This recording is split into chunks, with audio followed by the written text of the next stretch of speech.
अच्छा देखेंगे, part number 3 में कहते हैं कि अब आपने ऐसी लाइन की इक्वेशन फाइंड करनी है जो इन दोनों के इंटरसेक्शन से पास कर रही है। एक दो फिर इन दोनों को फिर मैं लाइन 1 और लाइन 2 का नाम दे देता हूं। ठीक है, तो ऐसी लाइन की इक्वेशन फाइंड करनी है जो इन दोनों के इंटरसेक्शन से पास कर रही है, और साथ ही साथ कहते हैं एंड मेकिंग इक्वल इंटरसेप्ट्स,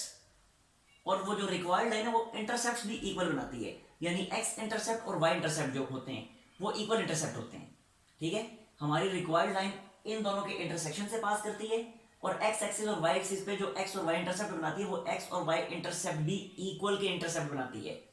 ठीक होगा, तो हम करेंगे क्या, पहले तो हम ये करते हैं कि इन दोनों को फिर साइमल्टेनियसली सोल्व करके एक्स और वाई फाइंड कर लेते हैं, अपना पॉइंट ऑफ इंटरसेक्शन फाइंड कर लेते हैं। ठीक है, तो देखिए पॉइंट ऑफ इंटरसेक्शन फाइंड कर रहा हूं मैं, उसके लिए फिर जाहिर है वाई की वैल्यू फाइंड करने के लिए एक्स को खत्म करना पड़ेगा। तो मैं इस तरह करता हूँ, इस पूरी इक्वेशन को 3 से मल्टीप्लाई करता हूँ, 3x बन जाएगा यहाँ पे, और फिर इसमें से सब्ट्रैक्ट करूंगा, x खत्म हो जाएगा। तो ये मैं लिख देता हूँ जी 3 multiply line number 1 minus line number 2। तो 3 मल्टीप्लाई लाइन नंबर 1 में ये लिख रहा हूं, ये बनता है 3x plus 6y plus 9 is equal to 0, और लाइन नंबर 2 नीचे लिख रहा हूं 3x plus 4y plus 7 is equal to 0, और क्योंकि हो रही है सब्ट्रैक्शन, तो सब्ट्रैक्शन के केस में साइंस नीचे वाली टर्म्स के चेंज हो जाते हैं, तो ये दोनों कैंसिल, इनके मिलने से बना जी 2y, और इनके मिलने से बना प्लस 2 इज इक्वल टू 0, और यहां से y की वैल्यू आ जाएगी -1। ठीक होगा, अब y की इस वैल्यू को उसमें लाइन नंबर 1 में पुट करने, x की वैल्यू भी आ जाएगी, तो put y is equal to -1 in line number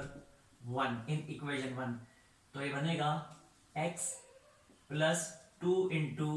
-1 plus 3 is equal to 0, और यहां से बिल्कुल क्लियर है, ये -2 प्लस 3 क्या बनेगा, +1 बनेगा, तो x की वैल्यू आ गई 1। ठीक हो गया, तो ये मैं लिख देता हूं x is equal to 1।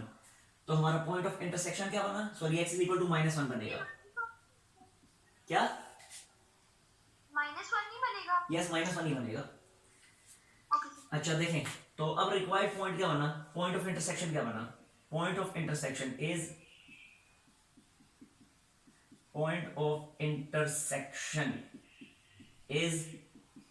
What is -1 ये आ गया हमारा पॉइंट ऑफ इंटरसेक्शन। ठीक हो गया, अब मजीद उसने क्या इंफॉर्मेशन दी है, मजीद इंफॉर्मेशन ये दी है कि हमारी रिक्वायर्ड लाइन जो है वो इक्वल एक्स और वाई इंटरसेप्ट्स बनाती है। तो जब इंटरसेप्ट्स उसके इक्वल बनते हैं तो हम इस तरह करते हैं कि पहले तो हम इक्वेशन ऑफ लाइन लिख लेते हैं, कौन सी वाली,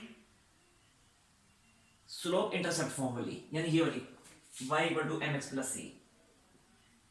इस फॉर्म में पहले हम अपनी रिक्वायर्ड लाइन लिख लेते हैं, और फिर यहां से हम इसको इंटरसेप्ट फॉर्म में कन्वर्ट करेंगे, टू इंटरसेप्ट फॉर्म में,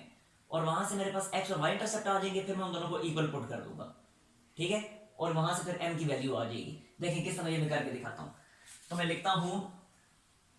our required line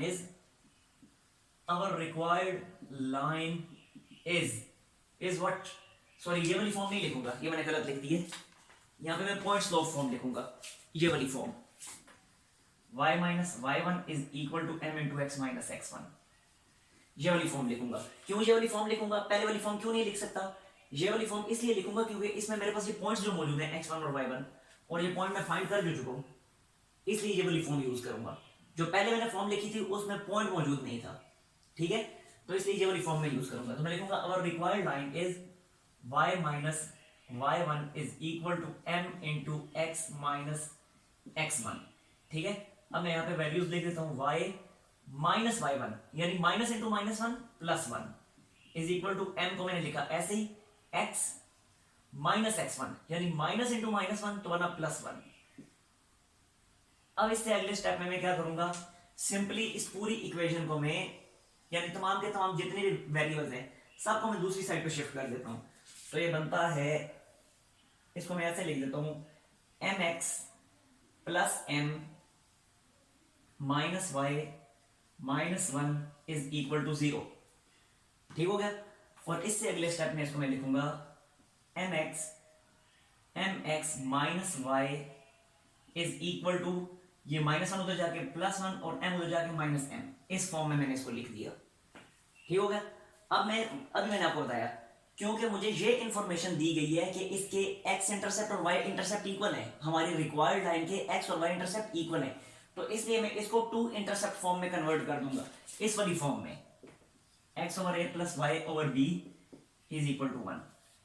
तो जब मैं इसको उस फॉर्म में कन्वर्ट करूंगा तो यहां से मुझे जो एक्स और वाई के नीचे जो कुछ मौजूद होगा वो एक्स और वाई इंटरसेप्ट ही तो होंगे, इस तरीके से मुझे इंटरसेप्ट मिल जाएंगे, ठीक है। तो देखें अब इसको उस फॉर्म में कन्वर्ट करने के लिए राइट हैंड साइड पे 1 बनाना पड़ेगा, तो 1 बनाने के लिए मैं थ्रू आउट इसी 1 माइनस एम से डिवाइड कर दूंगा, तो ये बनेगा mx divided by 1 minus M और minus y divided by 1 minus M and this is equal to 1, ठीक हो गया। मजीद एक और चीज देखें, एक और चीज ये है कि जिस फॉर्म में इस फॉर्म में हमने कन्वर्ट करना है ना, तो इस फॉर्म में न्यूमरेटर में x का कोएफिशिएंट 1 है और y का कोएफिशिएंट 1 है, ठीक हो गया। तो x के कोएफिशिएंट को 1 बनाने के लिए इस m को मैं नीचे शिफ्ट करूंगा, तो m जब नीचे शिफ्ट होगा तो ऐसे बनेगा x divided by 1 minus m over m, ठीक है। और साथ ही साथ एक और चीज भी देखें, दरम्यान में प्लस का साइन है लेकिन यहाँ माइनस का साइन है, तो यहाँ प्लस का साइन बनाने के लिए माइनस को मैं नीचे शिफ्ट कर दूंगा, तो माइनस जब नीचे शिफ्ट होगा तो इन दोनों से मल्टीप्लाई होकर दोनों के साइन चेंज कर देगा, तो ये बनेगा प्लस के साइन के बाद बनेगा y डिवाइडेड बाय,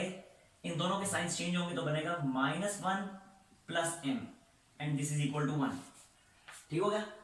अब ये उस फॉर्म में कन्वर्ट हो चुका है, यानी टू इंटरसेप्ट फॉर्म में मैं इसको कन्वर्ट कर चुका हूं।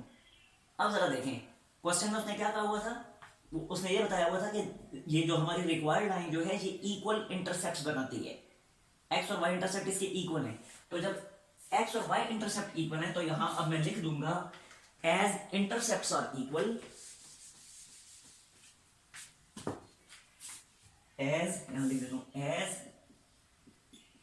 इंटरसेप्ट्स आर इक्वल, तो जब इंटरसेप्ट इक्वल है तो इसका मतलब 1 minus M divided by M, 1 minus M divided by M will be equal to minus 1 plus M, ठीक हो गया। और मजीद आसानी के लिए मैं इसको ऐसे लिख देता हूं 1 minus M by M is equal to, यहां से माइनस अगर मैं कॉमन ले लूं तो ये बनेगा 1 माइनस एम। अब जरा देखें ये भी 1 माइनस एम है, ये भी 1 माइनस एम है, तो दोनों 1 माइनस एम हो जाएंगे कैंसल और ये बच जाएगा 1 over m is equal to minus 1, या फिर यहां से इसको रीअरेंज करें तो m की वैल्यू आ जाएगी माइनस 1, ठीक होगा। इस तरह से m की वैल्यू भी हमें मिल गई। अब जब m की वैल्यू मिल गई तो m की वैल्यू को इस इक्वेशन में, इस वाली इक्वेशन में पुट करें, इस इक्वेशन में पुट करें, आपको रिक्वायर्ड लाइन मिल जाएगी, ठीक है। क्योंकि देखें ये यहां से हमने यहाँ पे कहा था ना अवर रिक्वायर्ड लाइन इज दिस, और फिर इस रिक्वायर्ड लाइन में हमने y1 और x1 की वैल्यू पुट करके ये वाली इक्वेशन बनाई थी। अब इस इक्वेशन में सिर्फ एक ही अननोन रहेगा था m, और m की वैल्यू हम फाइंड कर चुके हैं, तो इस इक्वेशन को नाम दे दें, इस इक्वेशन को नाम दे दें इक्वेशन नंबर 1 का, और कहें put m equal to minus 1 in equation number 1, put m is equal to minus 1 in equation number 1। तो इक्वेशन 1 हमारे पास क्या बनेगी, वो बनेगी y plus 1 is equal to minus 1 into X plus 1, जो कि बनेगा y plus 1 is equal to minus X minus 1, और रीअरेंज जब इसको करेंगे तो बनेगा x plus y plus 2 is equal to 0 and this is our required line. हो गया क्लियर? जी नूर, कोई मसला इसमें?